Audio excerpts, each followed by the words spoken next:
नमस्कार शेतकरी बांधवांनो, तुमचं मनपूर्वक स्वागत आहे या आजच्या व्हिडिओमध्ये। आज महाराष्ट्रातील लाखो शेतकऱ्यांच्या मनात एक अत्यंत महत्त्वाचा आणि गंभीर प्रश्न घोळतोय। पुण्यश्लोक अहिल्यादेवी होळकर शेतकरी कर्जमुक्ती या योजनेचा लाभ नेमका कधी मिळणार?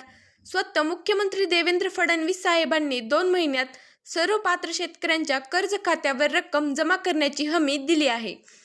हो शेतकरी बांधवांनो, तुम्ही अगदी बरोबर ऐकलं आहे। पण या घोषणेमागचं खरं वास्तव नेमकं काय आहे?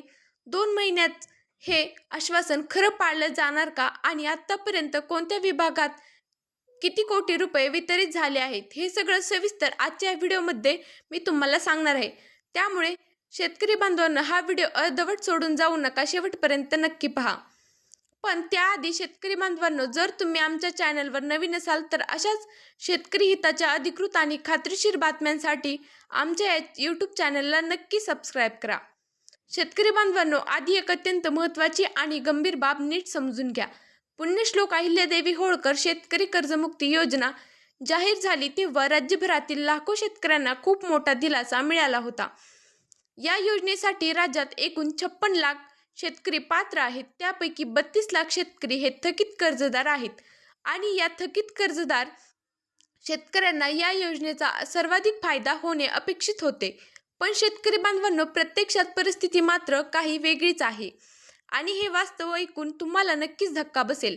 शेतकरी बांधवांनो, घडलं नेमकं असं की राज्य सरकारने जुलैच्या पहिल्या आठवड्यातच पात्र शेतकऱ्यांची यादी प्रसिद्ध करून कर्जमाफी करण्यात येईल अशी हमी सुरुवातीलाच दिलेली होती।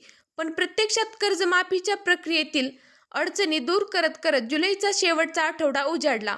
त्यात कर्जमाफीची नुसती यादी प्रसिद्ध करण्यात आली, पण कर्ज खात्यावर निधी कधी जमा होणार याची पात्र शेतकऱ्यांना ऑगस्टच्या दुसऱ्या आठवड्यापर्यंत वाट पाहावी लागेल। शेतकरी बांधवांनो, हा विलंब का झाला? तर सरकारने सांगितलं की आयकर विभागाकडे पात्र शेतकऱ्यांच्या याद्या पाठवल्या आहेत आणि त्यांची पडताळणी झाल्यानंतरच लाभ दिला जाईल। तसेच ई-केवायसी पूर्ण नसल्याचं कारण सुद्धा पुढे करण्यात आलं। शेतकरी बांधवांनो, जर ही माहिती तुम्हाला उपयोगी वाटत असेल तर व्हिडिओला एक जोरदार लाईक करायला अजिबात विसरू नका। आता शेतकरी बांधवांनो, इथे खरा गोंधळ सुरू होतो। सहकार मंत्र्यांनी आणि कृषी मंत्र्यांनी सांगितलं की राज्यातील 11 लाख शेतकऱ्यांची ई-केवायसी पूर्ण झालेली आहे। पण प्रत्यक्षात पहिल्या टप्प्यात लाभ मिळाला किती शेतकऱ्यांना? तर फक्त 6,22,000 शेतकऱ्यांना। शेतकरी बांधवांनो, हा प्रश्न अत्यंत महत्त्वाचा आहे। जर खरंच 11 लाख शेतकऱ्यांची ई-केवायसी पूर्ण झालेली होती तर मग पहिल्या टप्प्यात फक्त 6,22,000 शेतकऱ्यांनाच लाभ का दिला? उरलेल्या जवळपास 5 लाख शेतकऱ्यांना लाभापासून का वंचित ठेवण्यात आलं? याचं कोणतंही स्पष्ट उत्तर राज्य सरकारने अद्याप दिलेले नाही।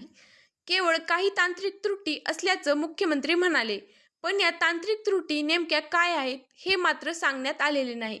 शेतकरी बांधवांनो, आता आणखी एक अत्यंत महत्त्वाचा प्रश्न समजून घ्या। 16,96,000 शेतकऱ्यांची यादी प्रसिद्ध करण्यात आली। 12 लाख शेतकऱ्यांची ई-केवायसी झाली असं सांगण्यात आलं, पण प्रत्यक्ष लाभ मिळाला फक्त 6,22,000 शेतकऱ्यांनाच। मग बाकीच्या शेतकऱ्याचं काय? हे गणित कुठेतरी चुकतंय असं तुम्हालाही वाटत नाही का शेतकरी बांधवांनो? जर तुम्ही अजूनही आमच्या चॅनलला सबस्क्राईब केले नसेल तर खालील दिलेल्या लाल बटनावर क्लिक करून चॅनलला आत्ताच सबस्क्राईब करा। शेतकरी बांधवांनो, आता मुख्यमंत्र्यांच्या 2 महिन्यांच्या आश्वासनाबद्दल बोलूया। मुख्यमंत्री देवेंद्रजी फडणवीस साहेब म्हणतायत की 2 महिन्यात सर्व पात्र शेतकऱ्यांच्या कर्ज खात्यावर रक्कम जमा करण्यात येईल। पण शेतकरी बांधवांनो, इथे एक अत्यंत महत्त्वाचा प्रश्न निर्माण होतो। ऑगस्ट पासून 2 महिने म्हणजे थेट ऑक्टोबरपर्यंत वाट पाहावी लागणार आणि हे आश्वासन खरंच पाळलं जाणार का? कारण शेतकरी बांधवांनो, तुम्हाला आठवत असेल की 2017 मध्ये सुद्धा कर्जमाफीच्या लाभार्थ्यांच्या याद्यावरून मोठ्या प्रमाणात गोंधळ निर्माण झाला होता। त्यावेळी सुद्धा कर्जमाफी रखडत देण्यात आली होती आणि शेतकरी शेवटपर्यंत प्रतीक्षाच करत राहिले। आता ही तीच परिस्थिती पुन्हा निर्माण होत आहे का? असा प्रश्न अनेक शेतकरी नेत्यांकडून विचारला जात आहे आणि हे प्रश्न विचारणे सुद्धा काही चुकीचे नाही। 15 दिवसात तिसरी यादी येईल असं राज्य सरकारने आश्वासन दिलं होतं, पण 15 दिवस होऊन गेले तरीही तिसरी यादी अद्याप प्रसिद्ध झालेली नाही। शेतकरी बांधवांनो, या विलंबाचा फटका शेतकऱ्यांना कसा बसतोय हे सुद्धा समजून घेणं अत्यंत गरजेचे आहे. ज्या शेतकऱ्यांचं थकीत कर्ज आहे त्यांना कर्जमाफी मिळेपर्यंत नवीन पीक कर्जासाठी अर्जच करता येणार नाही. म्हणजे एकीकडे जून कर्ज डोक्यावर आहे आणि दुसरीकडे नवीन हंगामासाठी पैसे नाहीत. अशा दुहेरी कोंडीत राज्यातील लाखो शेतकरी सापडलेले आहेत. आणि या कोंडीचं किती भयंकर परिणाम होऊ शकतात हे एका अत्यंत दुर्दैवी घटनेतून समोर आले आहे. यवतमाळ जिल्ह्यातील नेर तालुक्यातील अजंती येथे 58 वर्षीय शेतकरी बबन सुखदेव पवार यांनी अतिवृष्टीमुळे शेतीचं नुकसान झाल्यानं आणि कर्जमाफीच्या पहिल्या यादीत नाव न असल्याचं चिंतेत येऊन विषारी औषध प्राशन करून आपलं जीवन संपवलं. शेतकरी बांधवांनो, हे ऐकून काळीज पिळवटून निघतं. एका शेतकऱ्याचा जीव गेला आणि हे होण्यामागे कारण आहे सरकारची ढासळलेली अंमलबजावणी. त्यामुळे राज्य सरकारने कर्जमाफीची अंमलबजावणी तातडीने आणि कोणत्याही त्रुटीशिवाय करणं आता अत्यंत गरजेचं झालेलं आहे. शेतकरी बांधवांनो, आता पहिल्या टप्प्यात कोणत्या विभागात आणि किती निधी वितरित झाला ते सुद्धा जाणून घेऊया.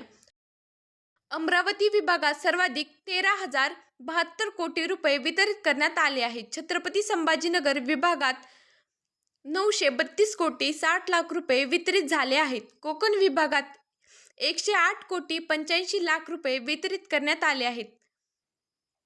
नागपूर येथे 544 कोटी 70 लाख रुपये वितरित झाले आहेत. नाशिक विभागात 129 कोटी 38 लाख रुपये वितरित करण्यात आले आहेत.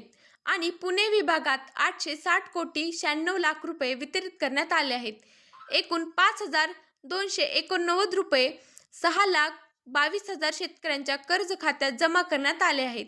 यापैकी जिल्हा मध्यवर्ती सहकारी बँकांच्या खात्यामध्ये 2,961 कोटी 29 लाख रुपये आणि व्यापारी बँकांच्या खात्यामध्ये 2,968 कोटी 41 लाख रुपये वितरित करण्यात आले आहेत. शेतकरी बांधवांनो, हे इकडे बघता एक गोष्ट स्पष्ट होते की राज्य सरकार कितीही मोठे दावे करत असलं तरी या योजनाच्या अंमलबजावणीला अजून अपेक्षित गती आलेली नाही. शेतकरी बांधवांनो, आता आजच्या या अत्यंत महत्त्वाच्या बातम्या थोडक्यात सारांश सांगते. पहिली गोष्ट, पुण्यश्लोक अहिल्यादेवी होळकर शेतकरी कर्जमुक्ती योजनेचा लाभ 56 लाख पात्र शेतकऱ्यांपैकी आतापर्यंत फक्त 6,22,000 शेतकऱ्यांनाच मिळाला. दुसरी गोष्ट, 11 लाख शेतकऱ्यांची ई-केवायसी पूर्ण झाल्याचा दावा सरकारने केला असताना फक्त 6 लाख शेतकऱ्यांनाच लाभ का दिला याचे स्पष्ट उत्तर अद्याप मिळालेले नाही. तिसरी गोष्ट, मुख्यमंत्र्यांनी 2 महिन्यात सर्व पात्र शेतकऱ्यांना लाभ देण्याची हमी दिली आहे, पण त्याची प्रत्यक्ष अंमलबजावणी होणे अत्यंत गरजेचे आहे. आणि चौथी सर्वात महत्त्वाची गोष्ट म्हणजे थकीत कर्ज असलेल्या शेतकऱ्यांची कोंडी कायम असून कर्जमाफी रखडल्यामुळे नवीन पीक कर्जही मिळत नसल्याने शेतकऱ्यांच्या जीवावर बेतण्याच्या घटना घडत आहेत. त्यामुळे सरकारने तातडीने पावले उचलणे हे आता वेळेचे केवळ गरजेचे नाही तर अनिवार्य झाले आहे. शेतकरी बांधवांनो, आजच्या या सगळ्या परिस्थितीबद्दल तुम्हाला नक्की काय वाटतंय? मुख्यमंत्र्यांनी 2 महिन्याचे आश्वासन खरंच पाळलं जाईल का असं तुम्हाला वाटतंय का? तुमचं मत मला कमेंट करून नक्की सांगा. आणि ही अत्यंत महत्त्वाची माहिती फक्त तुमच्यापुरती ठेवू नका. तुमच्या गावातील प्रत्येक शेतकऱ्याला, तुमच्या शेजाऱ्याला आणि नातेवाईकाला हा व्हिडिओ आत्ताच शेअर करा. आणि कारण एका शेअर केल्यामुळे शेकडो शेतकऱ्यांपर्यंत ही खरी माहिती पोहोचू शकेल. अशाच महत्त्वाच्या आणि अधिकृत बातम्या सर्वात आधी मिळवण्यासाठी आमच्या या यूट्यूब चॅनलला आत्ताच सबस्क्राईब करा. बाजूचे बेल आयकॉन दाबा आणि नोटिफिकेशन ऑलवर सेट करून ठेवा, जेणेकरून शेतकऱ्यांच्या हिताची कोणतीही महत्त्वाची माहिती सर्वात आधी तुमच्यापर्यंत पोहोचेल. आपण पुन्हा भेटूया एका नवीन आणि अत्यंत महत्त्वाच्या अपडेटसह. तोपर्यंत तुम्ही तुमची आणि तुमच्या जवळच्या माणसांची काळजी घ्या. जय शिवराय, जय महाराष्ट्र.